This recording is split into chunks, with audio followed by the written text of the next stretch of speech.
जनाब ओवैसी साहब जो खामोश है वो आपकी बर्बादी के अफसाने प्लानिंग बना रहे हैं। जो लोग खामोश हैं वो हमेशा के लिए आपको खामोश करना चाहते हैं। इस तो देश के प्रधानमंत्री की बात पहली मर्तबा मैं सुनकर मजाक कर रहा हूं। दिल पे मत लो आरएसएस वालों।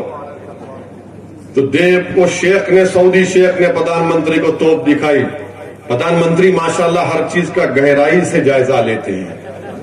ऐनक को यूं करके अतराफ में फिरे और उस सऊदी शेख से पूछे कितना दूर फेंकती, तो सऊदी शेख ने कहा वल्लाही तुमसे कम। ये मजाक है, सच्चाई नहीं है। हाँ होगा, आप सही कह रहे हैं तो सच्चाई है।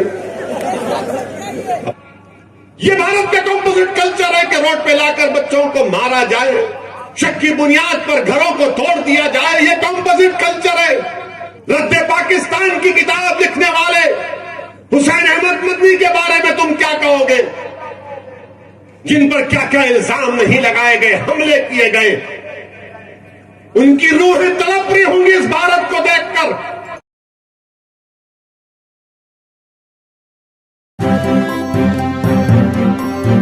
मीडिया वॉइस, आपकी आवाज। आपका मजाक उड़ा रहे हैं। जो लोग खामोश हैं वो आपका इस्तेसाल कर रहे हैं। जो लोग खामोश हैं वो आपकी बर्बादी के अफसाने प्लानिंग बना रहे हैं। जो लोग खामोश हैं वो हमेशा के लिए आपको खामोश करना चाहते हैं। इसीलिए ये दीवाना आपके दरमियान में खड़े होकर पुकार पुकार कर कह रहा है कि भारत की लोकशाही में अगर इंसाफ को हासिल करना है, अपने हक को हासिल करना है, जिसका जिम्मा, जिसकी गारंटी भारत के संविधान ने हमको दी है, तो क्या खामोश बैठने से होगा? उठो, एक कोहराम मचा दो। मेरे अजीज दोस्तों और बुजुर्गों, यही बात मुझे आप तक कहना था कि आप अपने वोट की अहमियत को समझिए। मंजलिस का साथ देना नहीं देना यह आपका जमहूरी इख्तियार है, मगर मेरा काम यह है कि आपके दरमियान में खड़े होकर मैं आपके सामने इन बातों को रखूं, आपसे इल्तिजा करूं, आपको समझाने की कोशिश करूं। मेरे अल्फाज में इतनी ताकत नहीं है, मैं गुनाहगार हूं कि आपके दिल को मोड़ सकूं, मगर मेरा ईमान यह कहता है, मेरा मानना यह है कि दिलों को मोड़ने वाला रब्बे कायनात है। अल्लाह ही आपके दिलों को मोड़ेगा इंशाअल्लाह ताला। अल्लाह ही आपके दिलों को मोड़ेगा।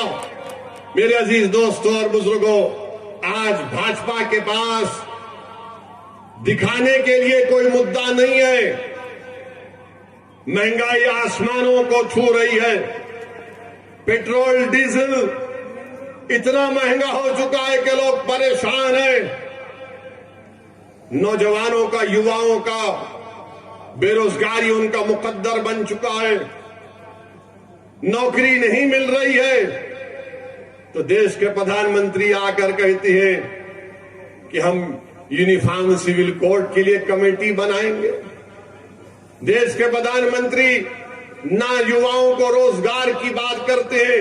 एक फंक्शन किए थोड़े दिन पहले वादा किए थे कि हर साल 2 करोड़ नौकरियां दूंगा।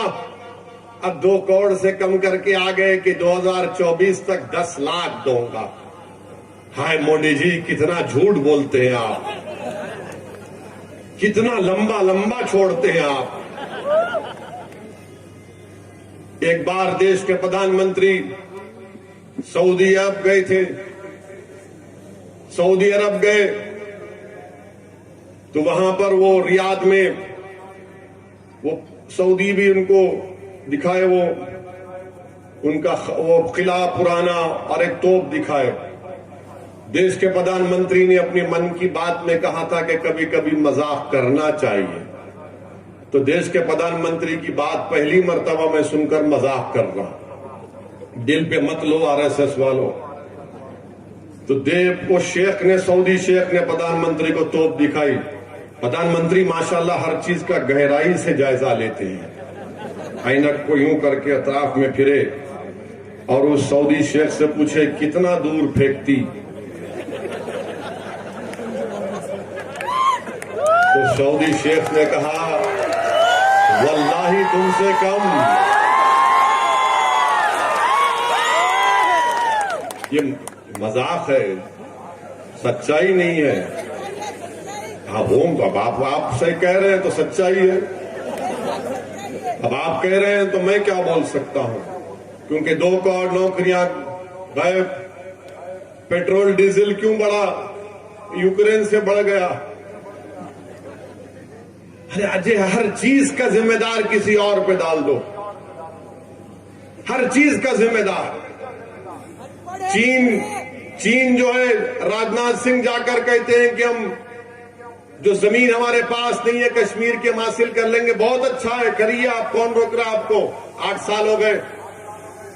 मगर जो जमीन चीन कब्जा करके बैठ गया 1000 किलोमीटर, डेप्सांग गंचाक हमारे यहां पास नहीं है। जो हमारे लोग जानवर को लेकर सर्दियों में पहाड़ों के ऊपर जाकर अपने जानवर को घास खिलाते थे, वो पुकार पुकार कर कह रहे हैं कि 10 गांव हमने खो दिए, 10 किलोमीटर चीन अंदर घुस गया। मगर भाजपा के चाहने वाले बोलते नहीं, वैसी झूठ बोल रहा, मोदी 56 इंच का है। होगा भाई, 56 इंच का होगा, 60 इंच का होगा, मगर चीन जो जमीन पर कब्जा करके बैठा है वो कब मिलेगी हमको? मेरे अजीज दोस्तों और बुजुर्गों,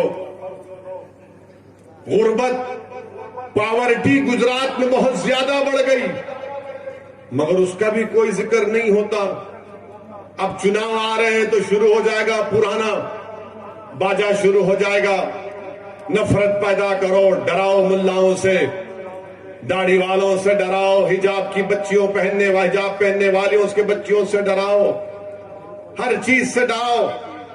मेरे अजीज दोस्तों और बुजुर्गों, ये वतन अजीज हमारा था, है और रहेगा इंशाअल्लाह ताला।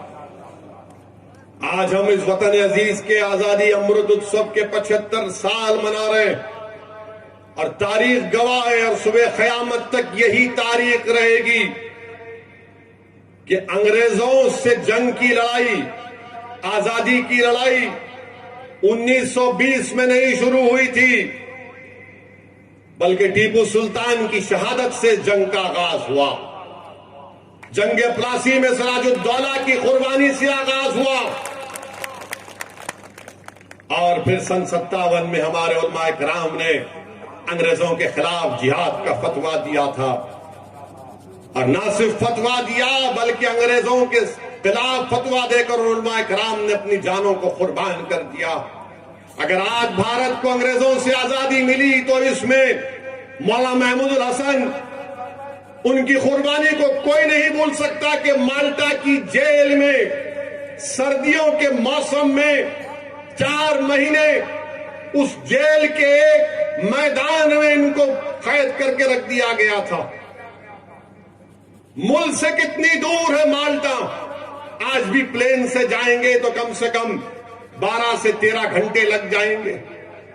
हमारे बुजुर्गों ने माल्टा की जेलों में मसाइब को बर्दाश्त किया, काला पानी की सजाएं बर्दाश्त की। बताओ किस लिए? इस दिन के लिए कि हमारे रोड पे लाके हमारे बच्चों को मारा जाएगा। मेरी शिकायत आपसे है, अगर इन उलमाओं की कुर्बानियों को आप भुला चुके हैं तो फिर कोई बात नहीं, मगर हम अपने बुजुर्गों की कुर्बानी को नहीं भुला सकते।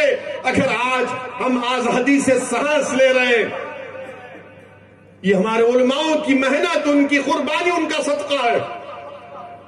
उन्होंने सब कुछ कुर्बान कर दिया अपना, और हम ये अपनी आंखों के सामने देख रहे हैं कि जिसने माल्टा की जेल में सर्दी के मौसम में जेल के मैदान में 4 महीने गुजारा, आज उन्हीं के जानिसीन देख रहे हैं कि उनकी बेटी की अस्मत रेजी करने वालों को सरकार छोड़ती है संस्कारी होने के नाम पर।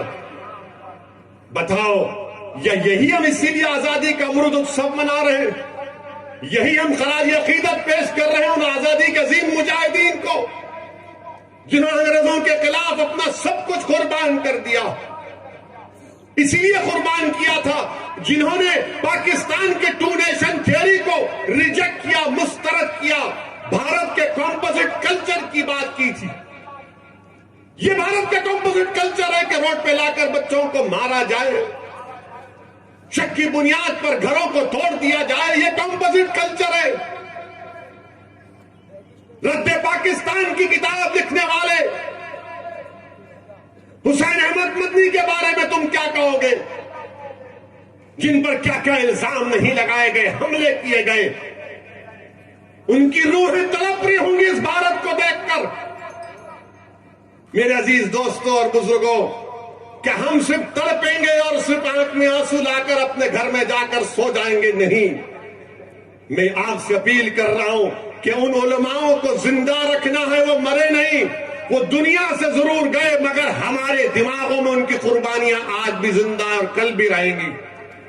उनको जिंदा रखने का, उनको खिराज अकीदत पेश करने का बेहतरीन तरीका यह है कि हम अपनी सियासी क़ियादत को मजबूत करें। देश को आजाद होकर 75 साल हो चुके, हमने हर फार्मूले को अपनाया, हर एक्सपेरिमेंट किया, हर कोशिश की, मगर नतीजा क्या निकला कि फिरका परस्ती बढ़ती गई। हम दिलों को मिलाने की बात किए, मगर सरकारों ने दिलों को तोड़ा। हमने घरों की दीवारों को हटाने की बात की, मगर हमारे घर को जला दिया गया। हमने कहा कि मिल बैठ कर खत्म करेंगे, मगर आपने दूरियां पैदा की हैं। मेरे अजीज दोस्तों और बुजुर्गों, मेरी आपसे इल्तिजा है कि मजलिस को एक मौका दीजिए। हम किसी मजहब के खिलाफ थे, ना कभी रहेंगे इंशाअल्लाह ताला। असदुद्दीन ओवैसी की फितरत में नहीं है किसी मजहब के खिलाफ जाने की। मैं तो चाहता हूं, मेरी ख्वाब, मेरी जुस्तजू, मेरा पैगाम यही है कि भारत में कमजोरों को इंसाफ मिले, भारत में मजलूमों को इंसाफ मिले, कमजोरों को ताकतवर बनाया जाए। और उसी वक्त होगा जब भारत के कमजोर अल्पसंख्यक समाज, दलित, आदिवासी और हमारे जो हिंदू भाई जो आज भी गांधी और नेहरू की कुर्बानियों को नहीं भूले हैं, वो उनको आगे बढ़ना पड़ेगा। वरना सिर्फ याद रखो, जिस राह पर हम देश को लेकर जा रहे हैं, वो हम अपने मुजाहिदीन आजादी के राह जो ने सोची थी, जो ख्वाब देखा था, हम उन ख्वाबों को नहीं पूरा कर रहे। हम उनके ख्वाबों को चुकना चूर कर रहे हैं। मेरे अजीज दोस्तों और बुजुर्गों, बहरहाल इंशाअल्लाह ताला जब यहां से मजलिस के कैंडिडेट का, उम्मीदवार का ऐलान होगा, मैं फिर से आपके दरमियान में आऊंगा। और मैंने बड़ी तारीफ सुनी कि यहां पर बेहतरीन खाना खिलाया जाता है, आपके हाथ बड़े मुबारक हैं। तो मैं जब छापी को आऊंगा तो इंशाअल्लाह ताला किसी एक घर पर जाकर आपसे फर्दन मुलाकात भी होगी। मगर मैं आपको तयक़ुन दे रहा हूं कि आप मजलिस के उम्मीदवार को यहां से कामयाब करिए। मैं आपको तयक़ुन दे रहा हूं, मैं जिम्मेदारी ले रहा हूं। इंशाअल्लाह ताला जो माजी में जिसको आपने कामयाब किया था, उन्होंने कोई काम नहीं करवाया, मैं आपको दोबारा शिकायत का मौका नहीं दूंगा। मैं आपके भरोसे को शर्मिंदा होने नहीं दूंगा। बस यही चंद गुजारिशात मुझे आप तक करना था। आपसे इजाजत चाहता हूं। वाखिर दावानिल